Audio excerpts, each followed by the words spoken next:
Hello and thank you for joining today's webinar. I'm Jordan Sloot from Kentik Marketing. Our topic for today is a NetOps guide to DDoS defense. Our presenters are Doug Madory, Kentik's head of internet analysis, and Amit Naik, Cloudflare's cybersecurity evangelist. So in today's webinar, Doug and Amit will discuss the latest DDoS attack trends and how to ensure effective DDoS mitigations, and also why observability is critical to DDoS defense in 2022. So during the webinar, if you have any questions, feel free to enter them in the Zoom chat, and we will answer all of them in the Q&A session at the end of the presentation. So with that, I'll pass it on to Steve Gondon, our host from Kentik Marketing. Hi, everyone. Greetings from San Diego. Today, we're talking about all things DDoS.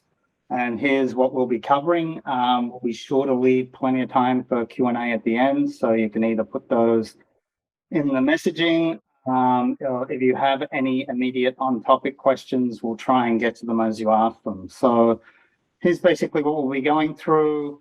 Amit from Cloudflare is going to give us an overview of the DDoS threat landscape as Cloudflare sees it.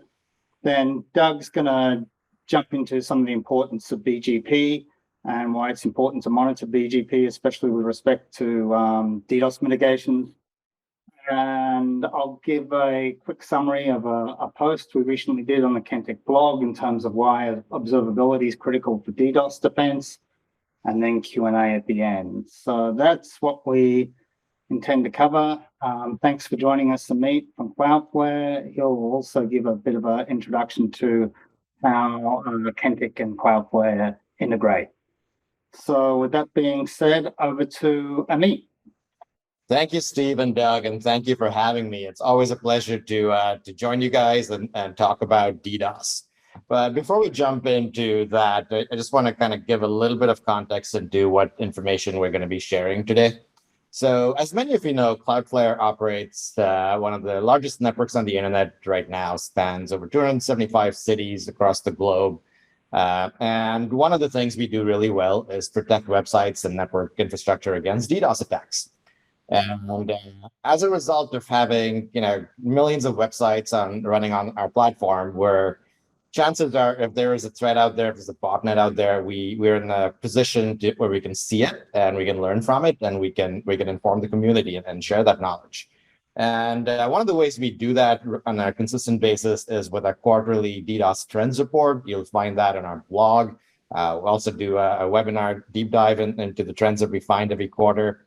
But I wanted to today just share a few quick highlights from the Q2 report. Now, this is sort of looking back at at Q2 of this year and the data that we found. We will have our next Q3 report coming out momentarily, probably closer to the end of October. So stay tuned for that on our blog. But when we think of DDoS, right, it's sort of trying to make sense of like, what is the problem right now? Who are the actors? What types of attacks are we seeing? And if you just take a look at the vast majority of network-based DDoS that we stop, over 50% of that is still the syntax, right? It's still a lot of noisy volumetric traffic. And, we see trends sort of go up and down over the quarters. But in Q2 especially, we saw about 50% of traffic where it was SYN attacks. One of the things we keep an eye on is to see how some of these other attack techniques are trending over time, right? Like memcached has been used in the past for amplification attacks. That's gone up significantly from Q1 to Q2. Ubiquity attacks on ubiquity systems has increased significantly as well. And oftentimes when we see this, we see it sort of either a new botnet or a new tool that gets floated in the community that uses one of these vulnerabilities that anybody can easily use to launch these amplified attacks.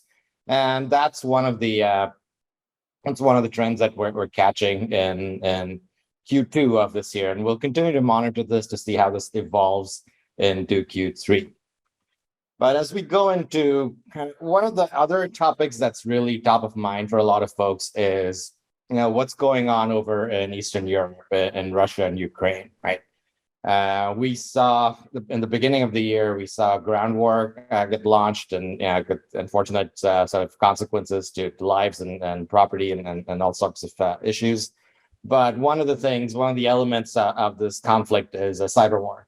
And one of the ways it manifests is in the form of DDoS attacks. And we started seeing a trend in our Q2 data, in our Q1 data about what types of industries and organizations are getting targeted, right?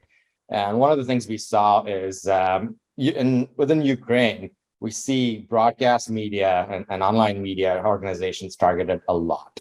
And this is probably one of the tactics is to cripple access to good information.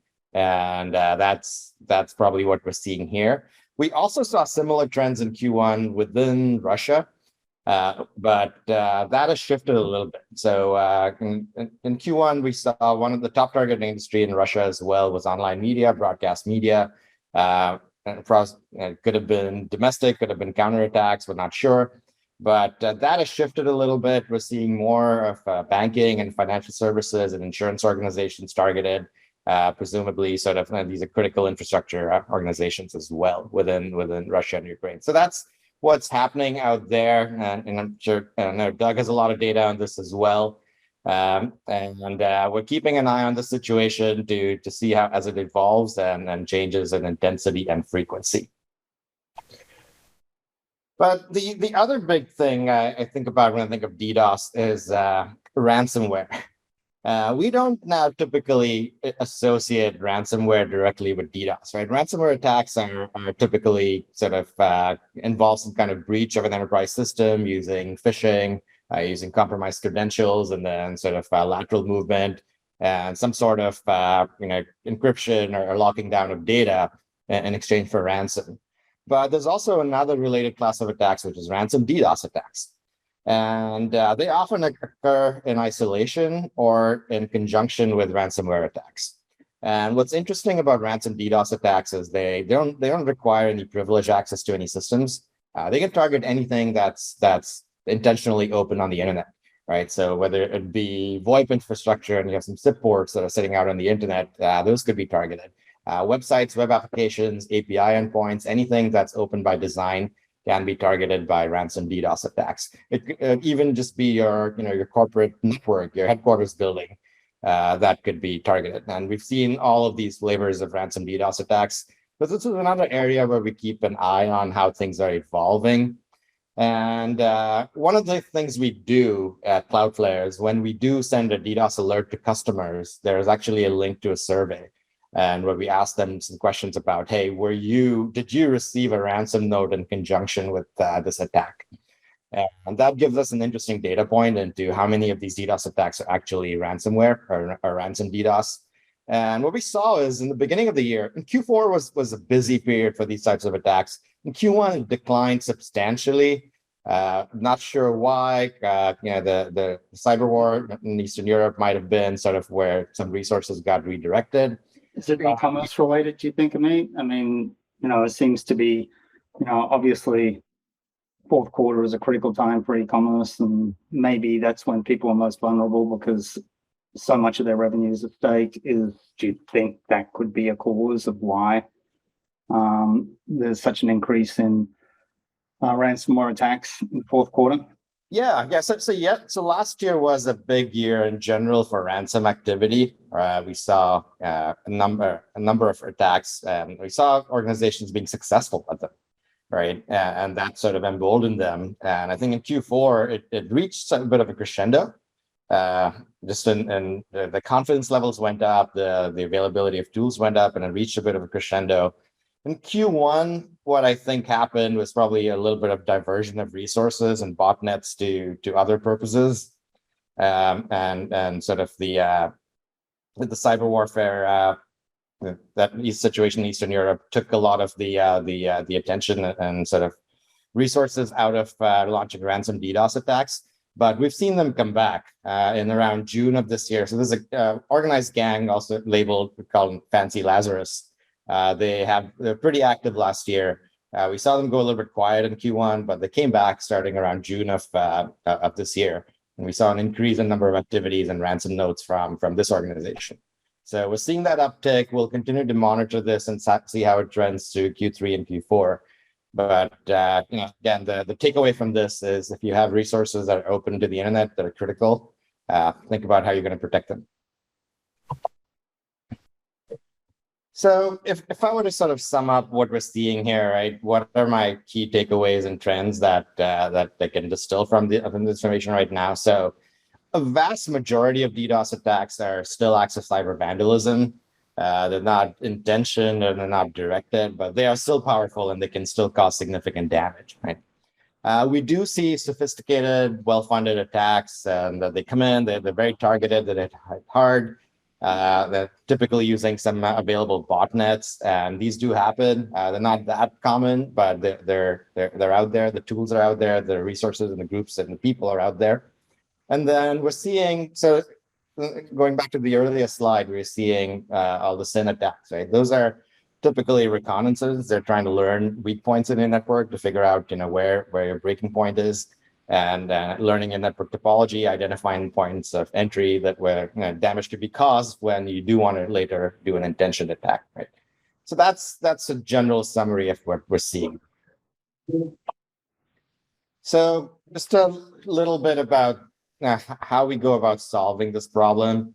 So the Cloudflare approach to this is a network-based approach. So using our modern network architecture with our global edge, our edge capacity keeps growing up.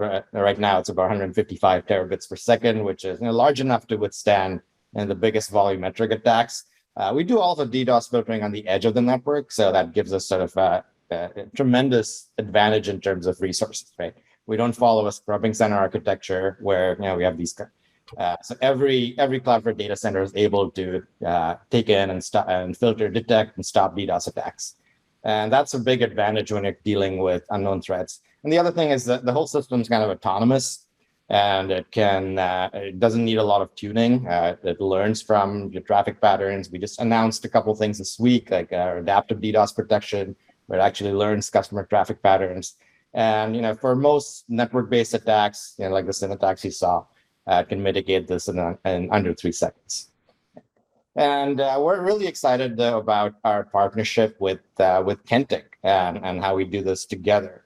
So this is sort of a general look into how DDoS mitigation works with Cloudflare and how Kentik can help make that better. Right. So typically, you'd have your network infrastructure, either data center, an office, which with the edge router facing it connected to an internet service provider, right? And you're getting traffic in through your service provider from all of the internet. Most of it is legitimate. Some of it may not be. Some of it may be unwanted. And in normal course of our operation, your traffic may take, you just go through your ISP into your network. This is what we call on-demand DDoS mitigation. When the way Magic Transit works, Cloudflare Magic Transit works, which is a network-based DDoS mitigation product, is it actually announces your prefixes to the internet. And the internet now starts thinking that, hey, the best way to get to your network is through Cloudflare, and start sending all the traffic to Cloudflare. And when that happens, Cloudflare is now able to receive all your traffic all over the internet, and learn from it, find the DDoS attack patterns, implement all of our shared knowledge filters across the edge of the Cloudflare networks, and then it sends clean traffic over to your edge router. So all of the unwanted traffic gets filtered out even before it gets anywhere close to your router. Now, the key thing here is, like, what is that trigger that's going to tell Cloudflare to start announcing those routes, right? So how do you know when you want to start DDoS mitigation? So this is where the Kentik solution comes in. The Kentik platform can collect flow data from all of your routers, your edge routers, and start understanding the traffic patterns, and understanding what good looks like, what baseline looks like. And then Kentik has your own DDoS detection engine, which is really good at detecting when traffic patterns go out of profile and suspects a DDoS attack. When that happens, Kentik can make an API call into Cloudflare. Cloudflare starts advertising the routes and ingesting the traffic, and then we filter out all the DDoS attack, all the attack traffic at the Cloudflare edge, and send only clean traffic onto your network. And this is sort of an exciting solution where you can use on-demand DDoS mitigation with deep network visibility. And one of the questions I often get is, well, how quickly does this activate? And Doug's going to share a little bit more information on kind of how all of that works. And I'm going to hand it off to Doug. Thanks, Amit. Right, so my name is Doug Madory. I'm from Kentik, and for the last 13 years, I've been an analyst on looking at BGP mishaps and how BGP works. That's kind of my central area of expertise. And so I'm going to talk a little bit about how, the BGP component to what Amit was describing, and how sometimes that doesn't go well. So as has been mentioned, we have this one BGP v4, one instance of one protocol handling how internet traffic gets from one point to another on the internet. It's kind of a remarkable thing. And this is also used by, as Amit went through, DDoS mitigation vendors to redirect attack traffic either to scrubbing centers or to, and in the case of Cloudflare, to the edge, the vast edge of Cloudflare, so that they can handle far greater, larger sizes of attacks. I thought I might just begin with a quick anecdote of the history here of how this got started. So for those of you that aren't familiar with this or this book, Fatal System Error, it tells a story of the origination of just this line of business around DDoS mitigation. Specifically, it started with at the time in the early, over 20 years ago, sports betting was illegal in the United States. So you had to go use online websites and overseas offshore operations to do so. It was kind of a Wild West. These entities would attack each other with DDoS to try to gain a commercial advantage. And one of those was this outfit called BetChris out of Costa Rica, who hired Barrett Lion to build Prolexic to defend their service. Ended up being very successful. It's still, this technique and technology is still in use today. And like I said, it's covered in this book. So BetChris itself has got a bit of a checkered past. If you Google BetChris and indictment, there's a lot of results that you'll find. And I was working with the New York Times in 2015 on a series that was investigating all this offshore gambling that was working with it was operating in the United States in this series called Wired for Profit. And in the course of that, they wanted to go look at who is providing service for these various entities. One was BetChris. At the time, Prolexic had been acquired by Akamai, so they went to Akamai. Akamai confirmed that they didn't realize they were still providing services, and so they pulled the plug. And then when the New York Times reporters got that word, and they called me, and I was able to confirm that they were down. So kind of a wild thing, but that operation continues. Very, very profitable for that, for those folks. So when we get into the technical stuff, right? So we mentioned, Amit touched on this, of just these. There's a couple different styles of DDoS mitigation. There's always on, where you just leave it on, and so basically the DDoS mitigation provider is your transit provider handling all your traffic. There's a greater expense because you're asking it to do more for you. It's always on. In order to save on costs, and there's the alternative flavor of on demand, where there has to be this very fluid BGP change in order to redirect the traffic to the through some sort of a filtering mechanism.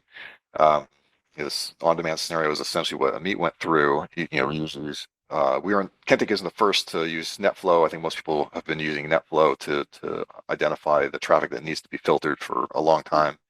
I think the part that, as someone who's been watching BGP for a long time, the part that I think is lesser understood is just what are the issues that come up in the world of BGP? Basically, the same things that are problematic in every other part of BGP can be problematic for DDoS mitigations. And those include, in scenarios where routes are getting filtered. There are now that RPKI is having a lot more adoption these days. There's a lot more misconfigured ROAs. So a ROA, if the entity is announcing the address space from its own AS, so if the vendor is now going to have to announce something, then that AS needs to be in the ROA. it's not always the case. This is an example I found yesterday. I can find this on any given day of people who haven't configured the ROAs to allow the DDoS mitigation vendor to announce the address space. And so therefore this route's getting filtered, and based on analysis I published I think earlier this month, that can affect propagation. It might cut your propagation in a half or 2/3. So what I'm talking about is like your route now will not reach, potentially 2/3 of the internet as a result of this misconfiguration.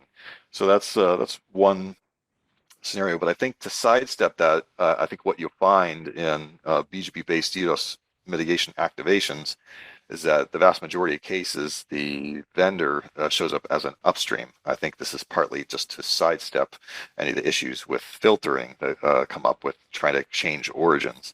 So the origin stays intact. The vendor appears as an upstream, like a new transit provider. And so then the scenario that's problematic is that the upstream, and we'll look at a couple examples of this, if the previous upstream doesn't stop announcing the route, and the vendor starts announcing, the mitigation vendor starts announcing, then you end up with this contention where the two entities are both fighting for who is it that controls the address space, and this weakens the DDoS, the mitigation. So maybe if we go to the next slide. This was one that I had captured a while back. We kind of denuded who are the actual companies involved here, but I could find these. I wouldn't say that most of these are there's a minority of cases that fit this pattern, but they exist, and I don't know that folks have got great tools, and this is why we built this visualization on the left, where what you're looking at is this is called a stack plot. The bar there, we're looking at we're looking upstream from the origin. So who from all the BGP sources that we've got, what do they go through who do they traverse to get to the target network? Well, normally in this case, there's just one upstream, and then at some point they're activating. We can see that they're activating a DDoS mitigation. One of the known vendors appears as an upstream, but it's not 100%. And then we'll maybe the next slide we'll have the example of what it's supposed to look like. But in this case, yeah, this is what it's supposed to look like. We'll go back. Steve, will you go back for a second? Thanks. So if the DDoS mitigation route version of the route only gets accepted by half the internet, the rest of the internet is not seeing it, and that traffic is continuing to go hit the target network.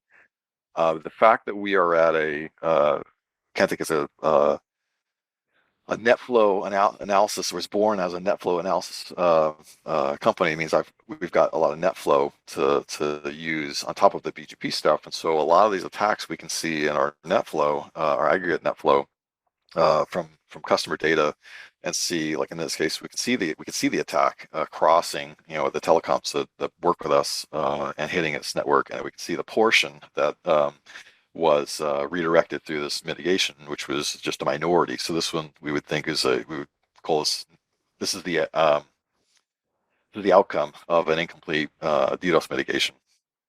All right, Steve, if you go to the next one. So in this case, this actually does have the companies here. This is a Cloudflare activation, and so this change in colors of this bar chart in the center, going from green was the previous upstream of GTT, switches over to Cloudflare. The slope of that edge going from green to purple in this case is the speed at which the BGP propagation takes place, and it's within about 2 minutes or so. You should be able to achieve global, sort of global propagation of the new route. This requires, in this case, GTT to stop announcing it and Cloudflare to announce it at the same time. That handoff needs to happen, and then at some point it gets turned off. Usually, this turn off period is, the speed or the slope of that line is less important. Usually, when this is getting activated, you're under attack, and you need to get that going as soon as possible. Steve, would you go to the next slide? So there's a lot of examples out there that look a little like this. So in this case, you've got the Children's Medical Center of Dallas, an instance that happened in April that we got involved in, where they're activating, in this case, Prolexic. Any vendor would have has scenarios like this. So I am kind of picking on somebody here, but this activation never achieves 100% coverage.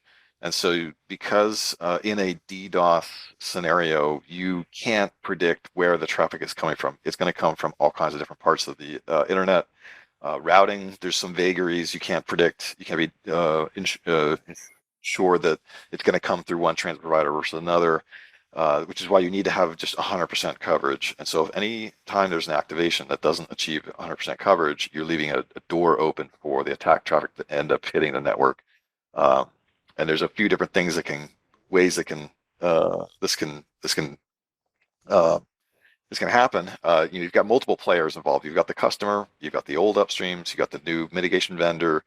Any breakdown in coordination between those three parties can lead to an issue. This isn't, we don't know who was at fault here, what was the configuration problem, but I know that in the years past, we would have people coming to us, this is back in my Renesas days, knowing that we're BGP experts, and ask them to study, why do these activations take so long, or why are they ineffective? And we'd come up with, we'd see scenarios like this where the routes are just not achieving complete coverage, and people didn't have, and I think they still don't have, great tools to analyze this very quickly. And so that's, again, a motivation for me when I came to Kentik. Like, we got to build something like this so that we can people can look when they push the button to activate, or it's automated a lot of the times. You'd like to know, did this happen quickly? Did we get 100% coverage? Am I getting what I'm paying for? Is the bottom line? And if not, then you got to start figuring out what went wrong. So Doug, anyways, yeah, Doug, there can be problems on both sides, right? It's not just necessarily it could be the mitigation vendor in some instances, but it could also be the customer, right? yeah, that's good. It's exactly right. I mean, you could be a filter. It could be a filtering thing. Maybe you didn't add the mitigation in the event of an origination. This is an upstream, but in the event of origination, if you didn't add the mitigation vendor to your ROA, then the internet's going to start filtering out the mitigation vendor. I mean, there's lots of different. Anytime you have multiple things moving, somebody can make a mistake in some of them, and it's not automatic that this is the vendor's fault. But you have to kind of start somewhere to understand that this is not how it's supposed to look, and then go start investigating why is that the case. So Doug, these are really good charts, because one of the questions I get asked often by customers is like, how quickly does it activate, right? And it's, I think if you go back to the previous slide, I think the key takeaway is it's not a straight line. There's some slope. I mean, vast majority of it activates in a good day. Vast majority activates fairly quickly in a matter of minutes, like a couple minutes. But then you still have a little bit of this long tail, which where the rest of the internet, the far corners of the internet, catches up and learns the new routes. Right? This is the realities of BGP. As we've mentioned in a previous conversation, this is kind of, we start getting into how this the kind of fluid dynamics of BGP. You realize this is more like a wooden Rube Goldberg machine versus some, we're used to, like in computer science, really binary things. This is like a fluid thing. But yeah, it takes time to propagate. Usually within a couple minutes, you should be at 100%. Anything longer than that, there's a problem. And I think this is I've had a lot of success when this style of analysis to find those cases. Sometimes people have activations that takes 15 minutes to achieve full coverage. That's not good, and you got to get started on figuring out who's at fault here, or what needs to be cleaned up, because this coordination between those three parties is not working. But it should be. It should look like this on the on-demand side. So Doug, when it comes to DDoS mitigations and BGP, does RPKI compliance complicate things, or does it make it easier? How is this impacted by whether you're enforcing RPKI compliant routes? So in this case, so RPKI, there's two sides. There's you create a ROA, you're just basically telling the internet what is the ground truth of my routes, who should announce it, what's the prefix length, And then the other side is you dropping, is your routers dropping invalids. That second part is not as important in this scenario as getting the ROA right, where you're telling the internet what's ground truth. Because if you get that wrong, you can create a self-inflicted DDoS attack, or not DDoS, DOS attack. You're denying yourself service if you mess up your ROA. That's true whether it's this scenario, DDoS scenario or not. That's always true.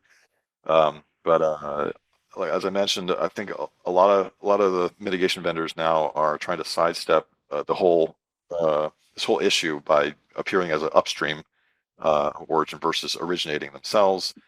They do originate themselves, and in those cases, you've got to have the DDoS mitigation ASN in the ROA, which you're allowed to have multiple ASNs as legitimate valid origins in a ROA. I think that as people are getting used to the whole RPKI ROV technology, I think not everybody knows that you can have multiple legitimate origins. And if you're using a mitigation vendor, you might want to add your mitigation vendor AS to your ROAs so that they don't get filtered in the event that they originate your address space. But like I said, a lot of it ends up just showing up as upstreams, and when it's upstream, it doesn't. The whole RPKI ROV thing goes away because okay. Okay. So before we leave that topic, does anyone have any questions on BGP and DDoS mitigations? Jordan, did any come in? No, not so far. Okay. So thanks, Doug. We'll leave that topic, and I just want to highlight a few points. Kentik is the network observability company. It's what we're focused on. We just published a blog, why network observability is critical to DDoS defense. And here's the 8 reasons we came up with. I think early detection, everyone realizes is critical. It'll save you time, money, and frustration if you can catch the attack early. Real-time and historic netflow data analysis will alert you to anomalies as soon as they occur.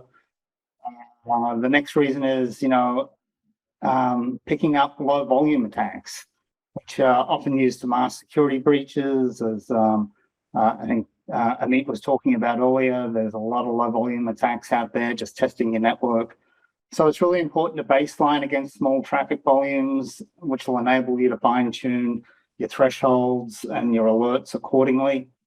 Another reason why network observability is critical for DDoS is that you can identify traffic from unusual sources, such as geography. A lot originate from countries that you may not be used to doing business with, and so an observability solution will alert you to that. Also, it allows you to understand the attacks in context. SNP data is not enough. Flow data gives you the ability to understand the attack in context. It gives you details on where the attack is coming from, as well as what IP addresses, ports, or protocols make up the attack. If you know this, you can then be more intelligent about your future filters that you put in place. It also gives you the ability to perform attack forensics. A good network observability solution will allow you to look back in time to understand, have you seen this attack before? Are there patterns emerging?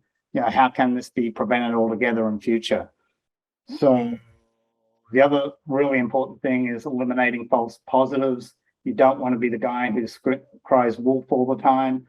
Your IT security staff will get sick of responding to your alarms about DDoS attacks if you're not eliminating false positives, and a network observability solution gives you the ability to do that. And one of the critical things is controlling costs. With 95.5 pricing models in many instances that people have for bandwidth, DDoS attacks can cause havoc with those pricing models. So controlling the attack early can be critical for keeping your costs under control. A network observability solution will allow you to do that. And I think you will understand Doug just went through determining the effectiveness of mitigations, which an observability solution can bring to you as well. So there are the 8 reasons. There's the blog post. I think everyone here will get a copy of a guide we just published, which will come with the sign up to the webinar on this topic and goes into a lot more detail. But this is what at Kentik, what we're focused on, giving you the ability to answer any question about your network. And that's what our solutions aim to accomplish. So there's some references here, that blog post I just mentioned. If you are after more information on Cloudflare and their DDoS offering, you can get it at that URL. There's some explanation about our Synthetics product. Synthetics is actually, artificial test traffic that you send to monitor your network proactively. There's a blog post about why you should be monitoring BGP and what information Synthetics can give you on BGP monitoring. And also there's Doug's internet analysis page. All his analysis is aggregated on one page and it's available there. I think it just got a facelift, so go and have a look and see all Doug's content that's there. Yeah, here's the guide you'll be sent. So you get that, open up, take a read. We'd love your feedback. But that's what that guide covers when you get that in your email if you haven't got it already. And time for any questions. Have any come through, Jordan? Let's see. No, not so far, but if anyone has questions that they'd like to ask, please, this is the time to do so. Or, Steve and me and Doug, if there's any main points you want to hit home, also go for it. Give it a few more seconds.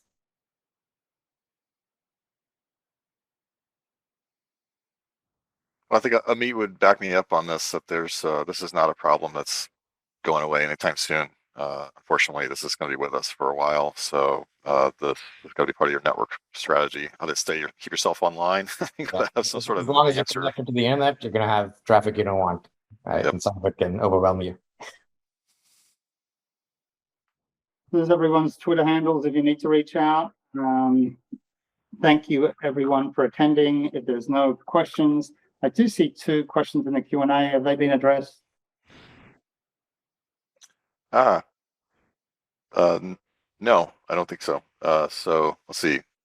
The first one, these may be for you, Amit. The approximate cost differentials between on-demand and all-the-time DDoS protection. Yeah. So again, we're happy to talk about your specific needs and give us a call. But I think in addition to the cost, one of the things you need to consider is sort of how your traffic behaves, right? So when it's coming through a DDoS mitigation provider, it's not going through a transit provider all the time, and you may want to do certain things like traffic control through your ISP, and that you may not be able to do because you're now sending it all through the DDoS mitigation provider, right? So that's another factor to consider. And the other thing to consider between on-demand and all the time is sort of how quickly are we able to react to it. If you set up the automation using a platform like Kentik with the automatic mitigation triggers, then the system can react pretty quickly, and then the internet can, a good day, most learn in a couple of minutes and start diverting your traffic. But sometimes, like Doug shared, it doesn't work right for various reasons, and in that window of time, that attack might go away, or it might you may not have the evidence to go do any triage on it. So that's something else to keep in mind. And the second question, is it based on user count or something? So the way we do it is there's no user count, but it's typically based on bandwidth, the 95th percentile bandwidth, and then the number of prefixes that you need to advertise. And if Cloudflare starts announcing our prefixes, it's safe to assume they start carrying all of our IP transit during the attack. Yes, that's what would happen. Another question here. How do you ensure compliance and national security in terms of information leakage, if any? So this is a broad question. I wondering what aspect of national security you're thinking about, or what types of information. Again, reach out to us, ping me on Twitter or online, or meet at Cloudflare, and happy to chat directly about this.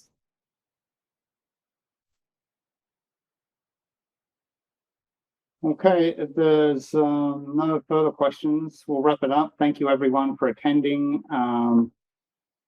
Really appreciate it. And you have our contact addresses there on Twitter if you need any further questions answered. Thank you. Anything further, Jordan? No, I was just about to say, we would just like to thank Amit and all of you for joining us today. We've covered a lot of material. This webinar was recorded, so you can review a replay of it on our website. That's kentik.com, and please share it with your interested colleagues. In the next couple of days, you will get an email from us as well, so you can review the content, get a link to the recording, and get any other additional information if you'd like. So thanks again for joining, and we hope to see you all again soon. Thanks, Amit. Thanks for joining. Thanks, Doug. Thanks for having me.